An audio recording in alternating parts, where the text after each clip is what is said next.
Could I just ask, please, if you could start the live stream, Angelica?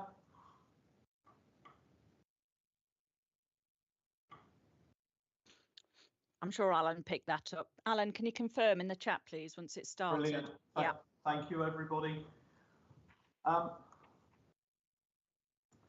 before we start, we have one new member of the board today, and I'm very glad to say that we now have a representative on the board for St Lawrence's Church, which is Stuart Allen, who some of you may already know. But if I could just ask Stuart, if you could just spend a very, very brief 30 seconds or so introducing yourself. Right, okay, Richard. I'm a founder member of the Friends of West Park 2007 and the most active fundraiser, but I'm looking forward to the money coming in and putting my begging bowl away. Now, I regard West Park as the gem in the crown of Long Eaton. I've had a great career with innovation with the BT, with the factory at Beeston. I became the East Midlands Network Manager when the analog to digital migration started, and we broke all the ground at Nottingham. Nottingham Longbow had the very first large digital exchange and all the software enhancements. I did think, Richard, because the Ukraine has started up, I did think it perhaps appropriate just to tell you that I had a high government security clearance. I was the Home Office liaison for the phone tapping in East Midlands and the Disaster Recovery Committee. And whenever NATO had a exercise, I had to play along with the exercise. For instance, Catalonia Exchange regularly became a crater, and I feel for all these people over in Ukraine having to patch the network back up again. There's lots of other things, so I'll leave it at that. Okay. Thank you, Stuart. And okay, Angelica, could we have any apologies for absence, please? Yes, I've got apologies from Councillor Tony King, Fiona Baker from D2N2, James Gregory from Trent College, and I had received apologies from Melanie Pythian, but I gather she's here today, and apologies from Lorraine Poyser. Okay, thank you, Angelica.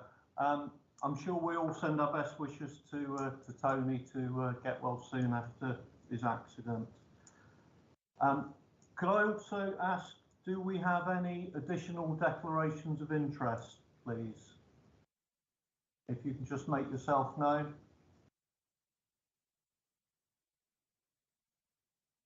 Okay, thank you very much. Everybody should have had copies of the minutes from the last meeting, and we've all had time to read through those. Could I just ask anyone who has any issues with those minutes if they could just make themselves known? Brendan. Yeah, on the item 29 on page 2, under the heading Improvements to Derby Road Junctions featuring the Green along Eaton High Street, in the second bullet point, it refers to the submission of the town investment plan in January 2020. I think it should have been 2021. Okay, thank you very much for that, Brendan.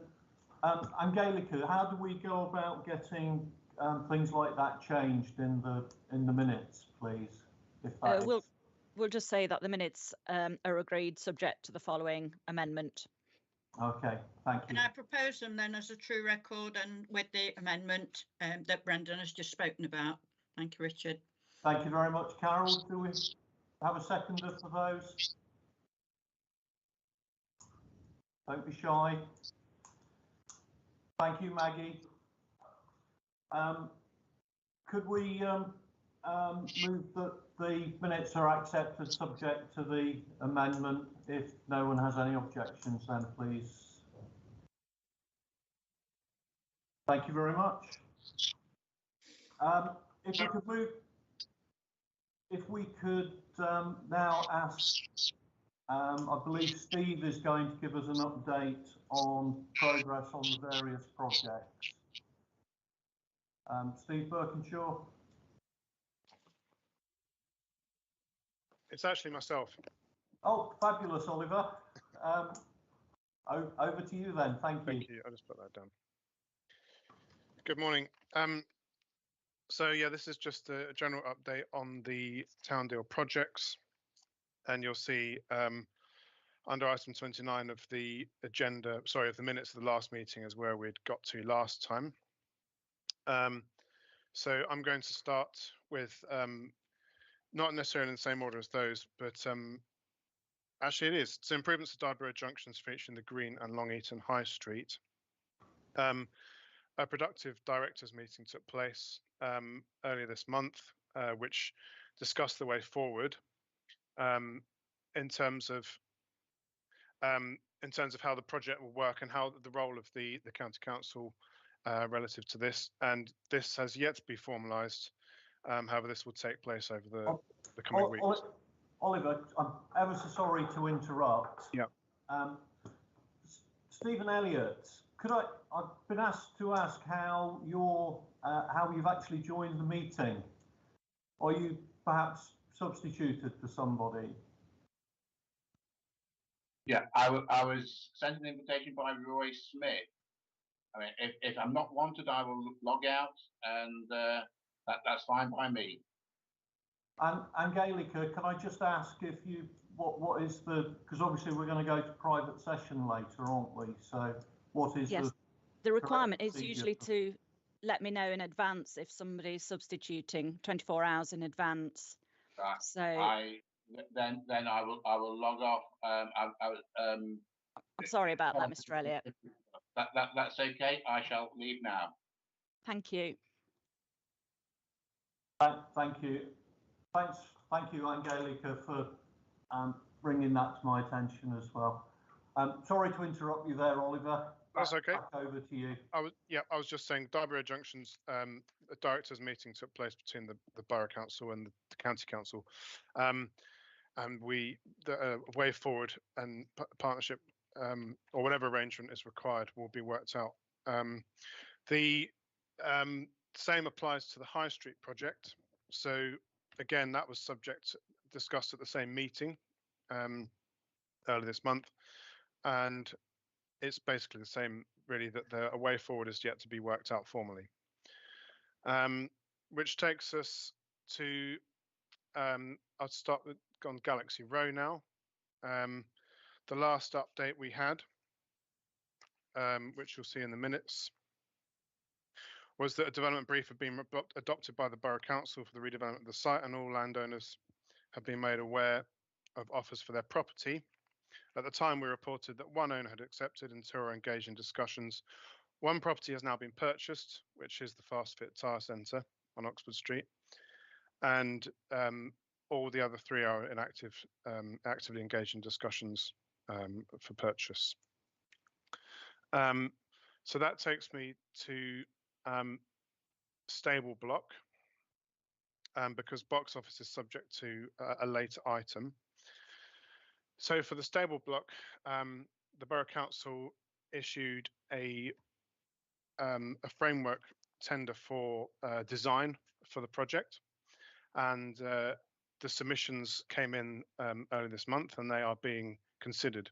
So that's design for all stages of the project. I'm just going to open up a different set of notes. And this takes us to the Long Eaton walking and cycling network.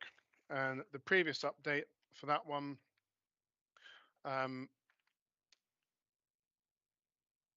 regarded the production of a stakeholder engagement plan, which was approved by the board.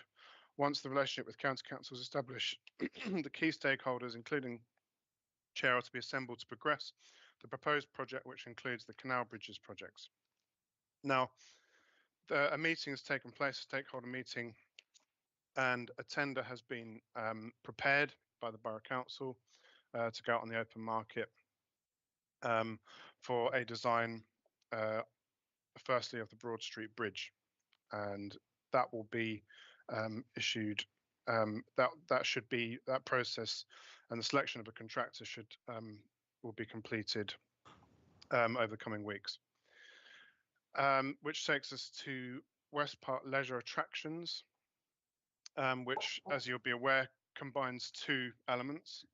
So there's the Oliver, before we go on to West Park, I understood for the bridge and the water side that we were going to engage for consultants to do a holistic approach to the integrating the canal at the water side and the bridges. Is that now not taking place? Well, the two projects. Oliver, Steve has got his hand up. Do you want him to answer that? Yeah, or? go ahead. Okay, Steve. Thank you, Chair. The two projects obviously have a physical relationship to each other, but they sit within different project streams.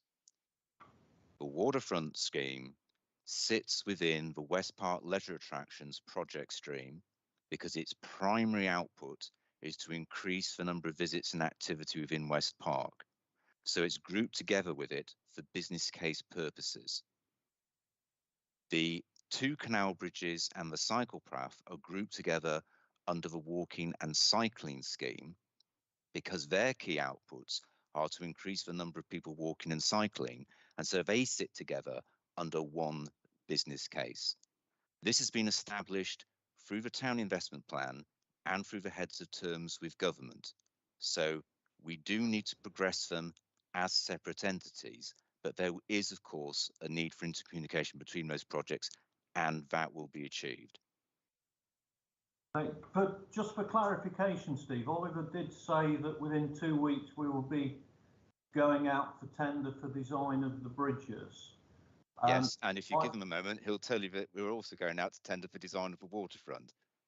From the meeting that we had with Canals and River Trust, I thought that the outcome of that was that we were going to be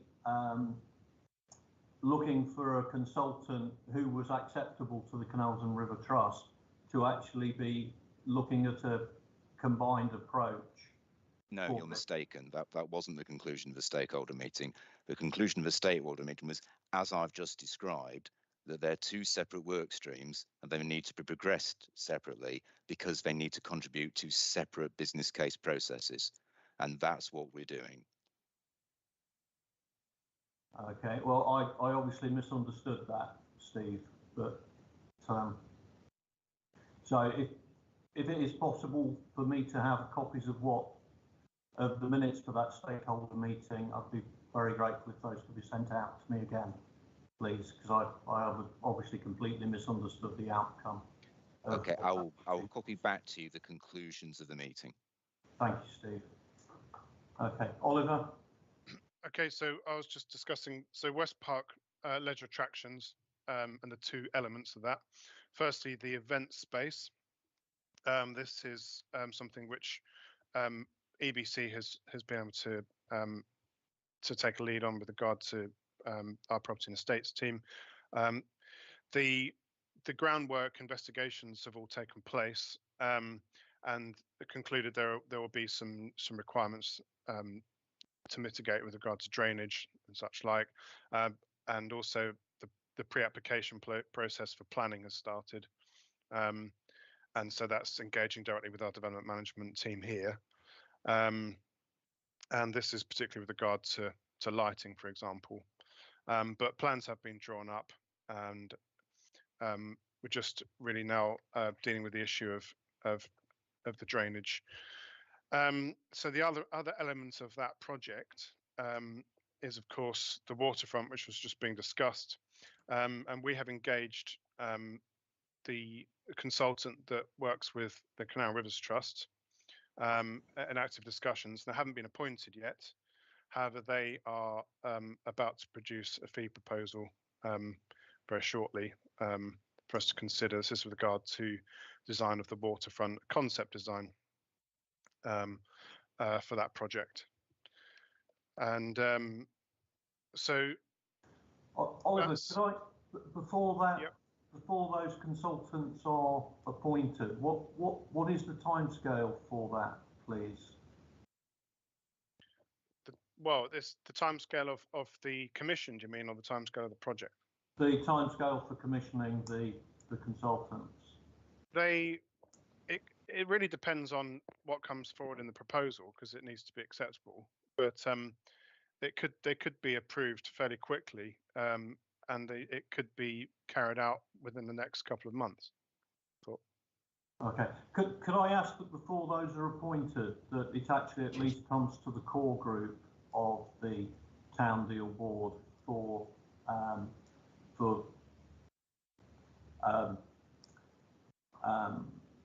to be looked at before the appointment is actually made? I think Steve's got his hand up maybe about that issue. Thank you. Steve? Thank you, Chair. This is an appointment by the local authority as the accountable body. So it's not a matter that needs the approval of a core group or the board. We have discussed extensively with you the strategy of recruiting the Canals and Rivers Trust's call-off consultant for this type of work in order to provide us with the maximum assurance that the project coming forward is going to be in line with Canals and Rivers Trust expectations and processes. Thank you very much, Steve. What I would like to know, though, is very much the brief that they are being given to work to. So, you know, I'm very, very happy to be working with a consultant that is recommended by Canals and River Trust, and I think that that is exceptionally important that we do that. But I am, you know, I think it's equally important that the brief that they're working to is a brief that the board is happy that it meets what our expectations are. And I think, you know, if that doesn't necessarily have to come to a full board meeting, but I think it would be better if it did at least come to the core group to be approved before it goes out. We're happy to copy yourself and the core group into those brief details. Okay. I mean, we have a core group meeting in 2 weeks' time, don't we? So, you know, I think that would probably fit very well with the appointment of the consultants. Okay. Thank you, Steve. Oliver? That really brings me to the end of the update, certainly on the primary projects from the TIP. There was a note here about Long Eaton Wi-Fi. Of course, that's up and running. We were asked to make some signs, which has happened, and it was promoted on the council's social media channels. And that leaves the cycle locker project, which again is close to a point of agreeing a contract with the suppliers. Okay, thank you, Oliver. I'm very, very happy to hear that Galaxy Row, which was potentially a difficult project, is progressing well. Can I ask, are you aware of any particular issues that are coming up that we should be made aware of? Firstly, I meant to add to my general update, if this could be noted, that of course the other elements of that is that we've appointed consultants to provide the outline planning application. Sorry, and that's something I just wanted in my general update. In terms of Galaxy Row. For Galaxy Row, yeah, I meant to say that earlier.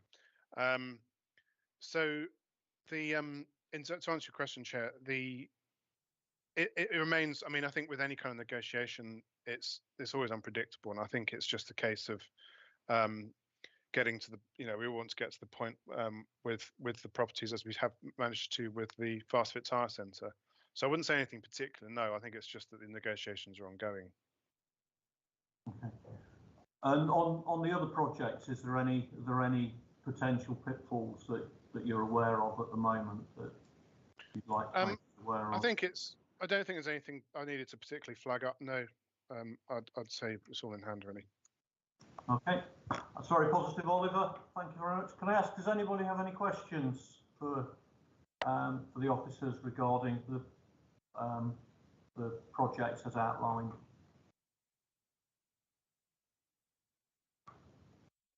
Okay, Keith, please.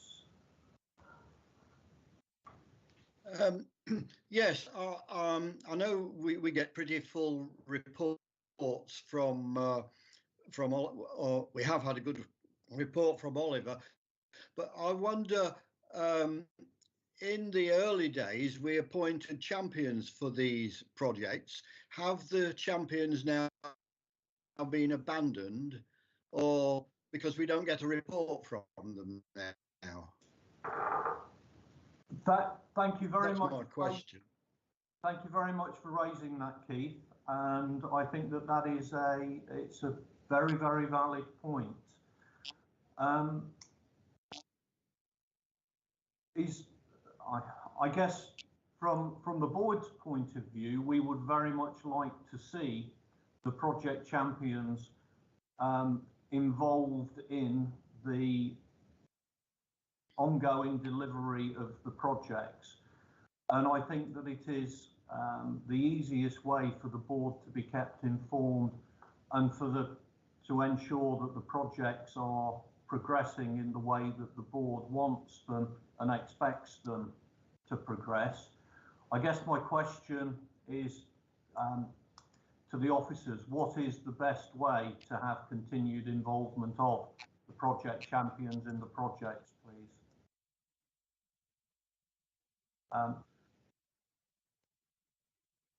Would Steve, you've got your hand up, would you like to answer that?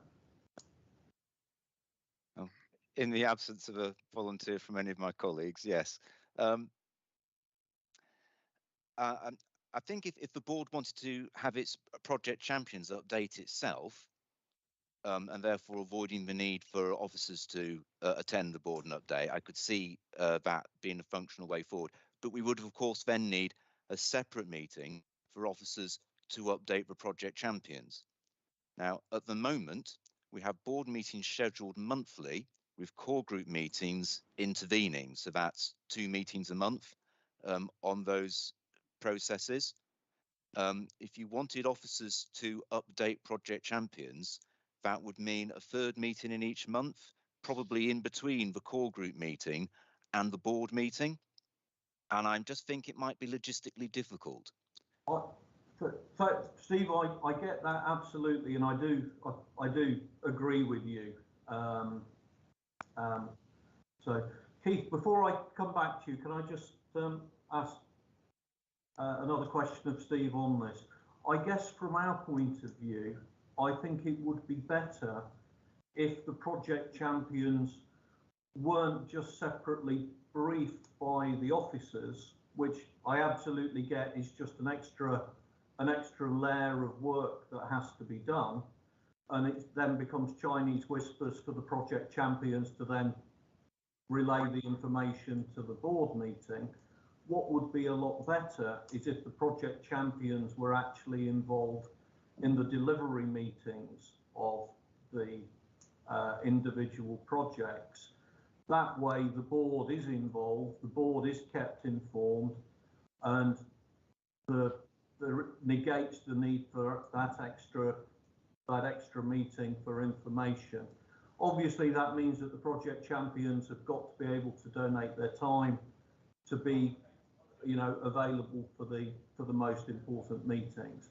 But from my point of view, I think that would be the best way forward to do that.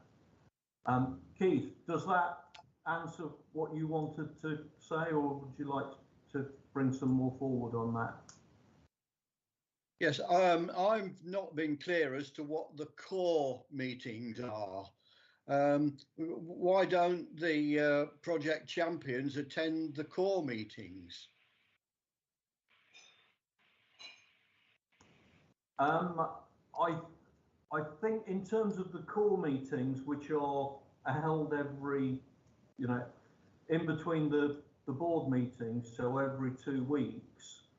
I think that it's important to keep those down to a small group of people to make them manageable. I personally, I would very much like the project champions to be heavily involved in the projects, and you know, and for them to keep us informed as, you know, absolutely between the board meetings. But I don't think if we're not careful, we end up with full, like everybody in the board attending the core groups, in which case it just becomes unwieldy. Carol. Thank you, Chairman. Yeah, I mean, we do want to keep the champions. I mean, that's one of the things we want to do, want to keep them informed. But I think that the problem we've got, as you well know, is capacity at the moment. Our officers are really, really under pressure to get the business cases brought forward in the timescale.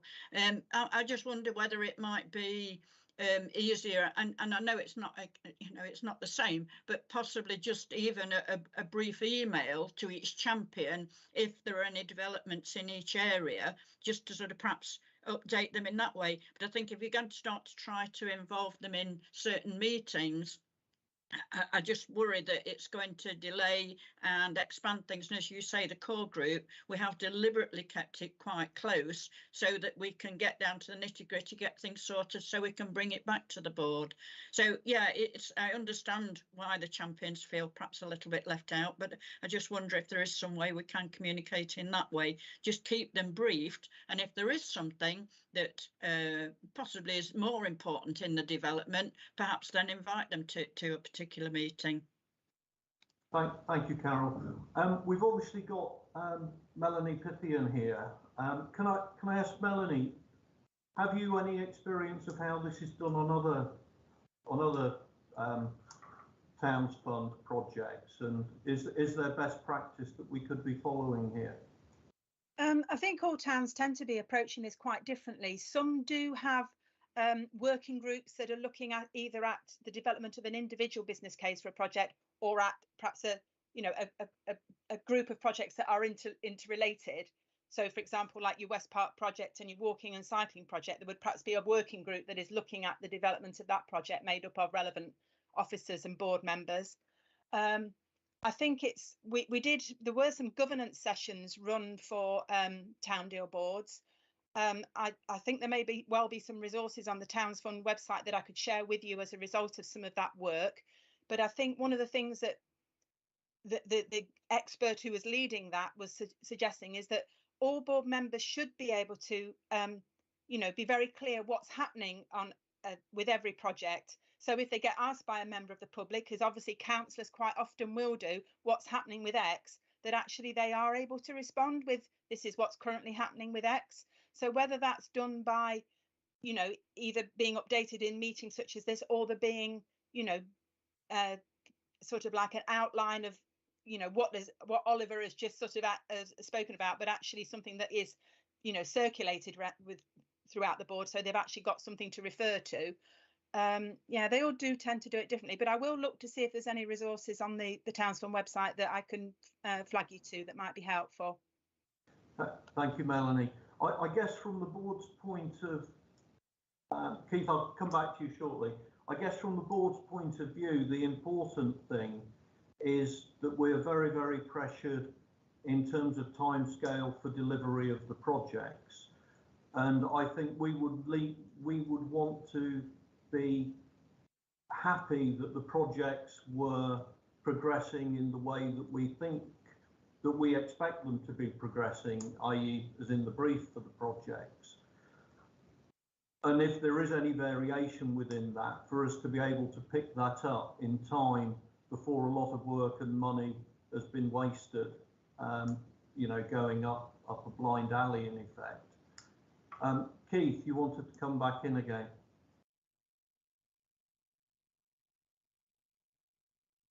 Keith, you're on mute. Keith, thank you.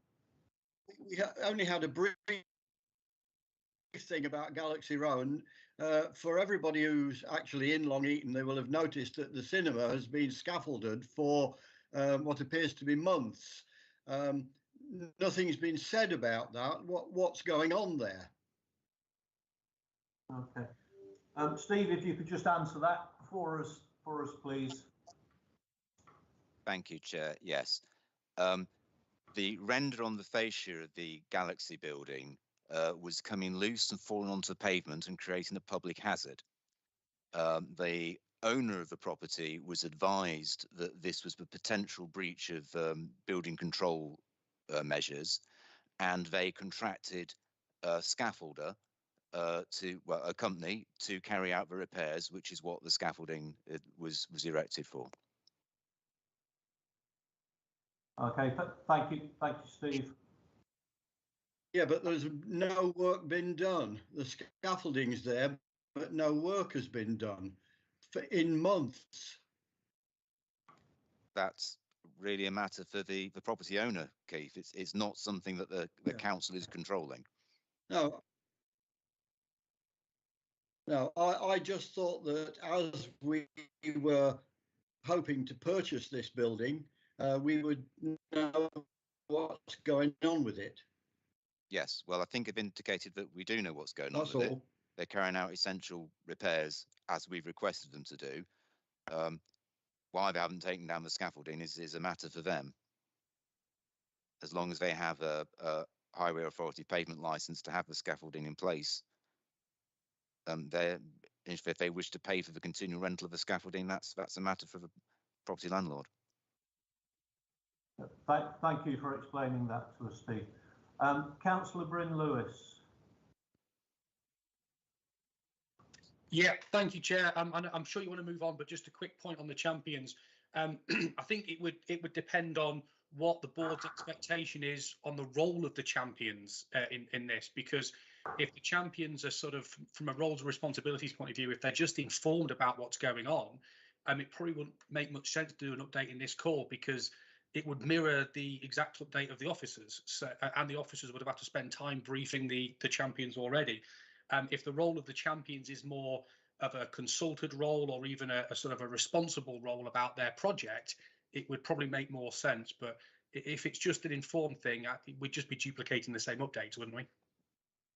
Bryn, I think that's a very, very sensible précis of the situation. And I think that actually raises a very important point. The original role of the champions was always seen as being the presence of the board on the individual delivery of the projects.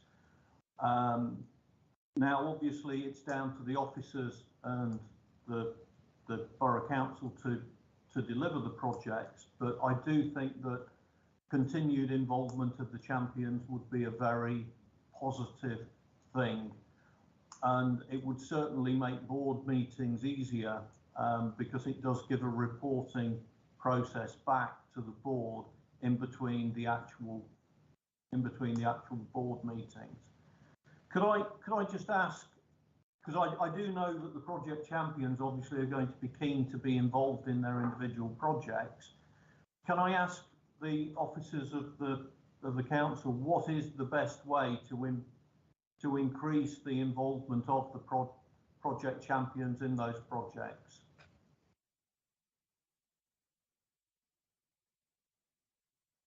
Jeremy? Richard, that's a very interesting question. We have a good concept, that of project champions looking for an application, and we're in danger of contriving something which proves not to be too helpful, and that's the danger we need to avoid. I don't think it's going to be, and a number of people have said this, I don't think it's going to be practical to have separate briefings for champions. That's just an extra layer of bureaucracy which we can't afford. I think where there are project working groups, there clearly is a possibility of project champions to be involved in that, and I'd support that. I'm aware, though, that lots of project work is bilateral. You know, someone speaking to me, well, you know, bilaterals are bilaterals.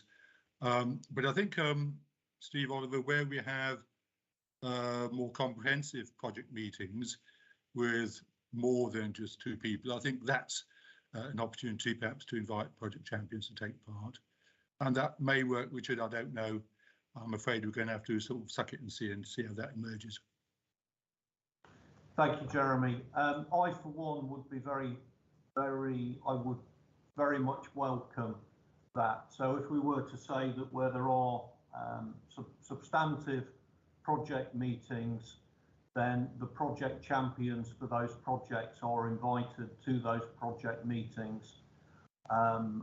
If we're able to do that, I think that would keep everybody happy, and would also negate the need for this extra layer of reporting and bureaucracy. We'll try that, Richard. Okay, thank you very much, Jeremy. Okay, do we have any other questions and comments on the project updates? Okay, thank you. And I have to say, Keith, thank you very much for raising that. That was a very important point that was brought up there. We've been sent a list of future meeting dates, which actually stretch out into the middle of 2023. Could we just please agree to get those dates into the diary? Could we have a I don't think there's anything contentious about this. If we could have a proposer, please, for that. Happy to propose, yeah. And thank you, Stella. And Maggie, you happy to second that? Definitely happy, yeah. Thank you very much. If we have no objections, could we then have that for future meeting dates approved? Thank you very much. If we come on now to okay, exclusion of press and public. I've got a short paragraph I need to read out here now, which is I move that the public and press be excluded from the meeting during consideration of the following item in accordance with the provisions of section 100A4 of the Local Government Act 1972, as the items of business are likely to involve disclosure of exempt information. Now, the item that we wish to discuss is the box office project variation. Angelica, have I done this wrong? Angelica, you had your hand up there. I think we need to stop the live streaming. Perhaps it might be that. Okay. Well, if I could